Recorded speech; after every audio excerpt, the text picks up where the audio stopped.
We are going to continue reading I Am Malala, the Young Readers Edition, on page 189, chapter 36, One Girl Among Many.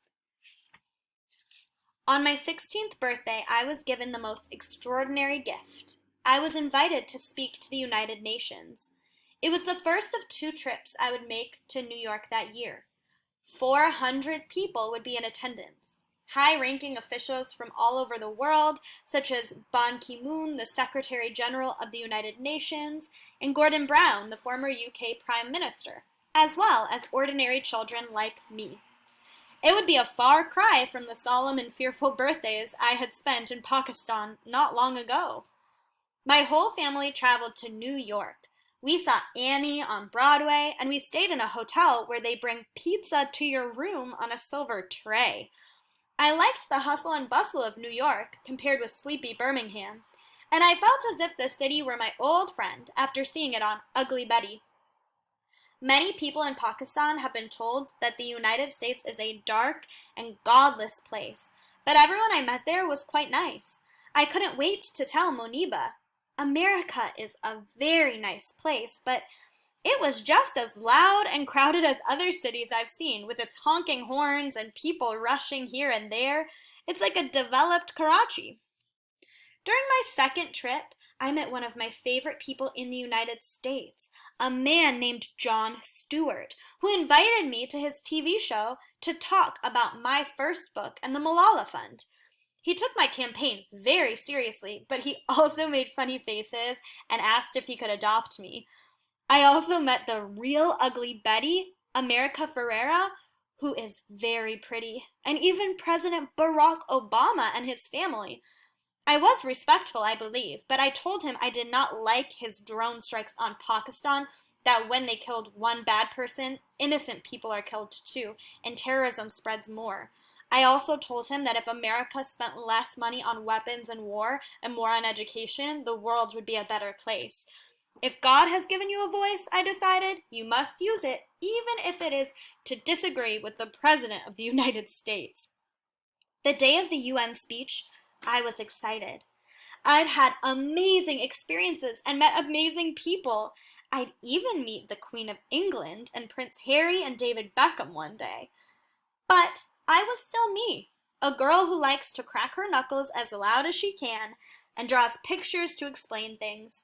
A girl who hates pasta and likes cupcakes and will always like her mother's rice, and now loves cheesy wutsits and fish fingers. A girl who has to stay up late studying for her physics test. A girl who worries if her best friend is mad at her.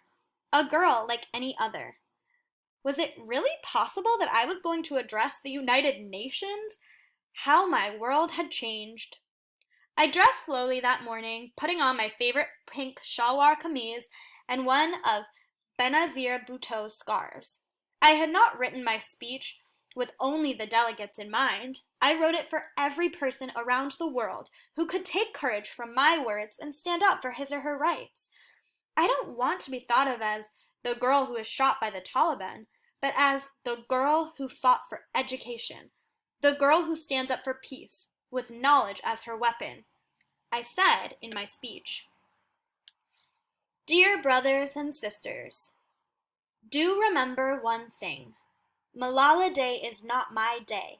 Today is the day of every woman, every boy, and every girl who has raised their voice for their rights. Thousands of people have been killed by the terrorists, and millions have been injured. I am just one of them. So here I stand, one girl among many. I speak not for myself, but for all girls and boys. I raise up my voice, not so that I can shout, but so that those without a voice can be heard. Those who have fought for their rights, their right to live in peace, their right to be treated with dignity, their right to equality of opportunity, their right to be educated. On the 9th of October 2012, the Taliban shot me on the left side of my forehead. They shot my friends too. They thought that the bullets would silence us, but they failed. And then out of that silence came thousands of voices. The terrorists thought that they would change our aims and stop our ambitions. But nothing changed in my life except this. Weakness, fear, and hopelessness died. Strength, power, and courage was born. I am the same Malala. My ambitions are the same. My hopes are the same. My dreams are the same. One child, one teacher, one pen, and one book can change the world. As I heard the applause and took my seat, all I could think of was that I had come a long way from Malala the toddler giving lessons to the empty chairs at the Cushall School, and a long way from the girl who gave speeches to the bathroom mirror. Somehow, by the grace of God, I really was speaking to millions of people. I had once asked God to make me taller. I've realized that God has answered my prayers. God has made me as tall as the sky. So tall I could not measure myself, but my voice could reach people everywhere. I had promised 100 rakat nafil when I'd first asked God to give me height, so I have given him those prayers.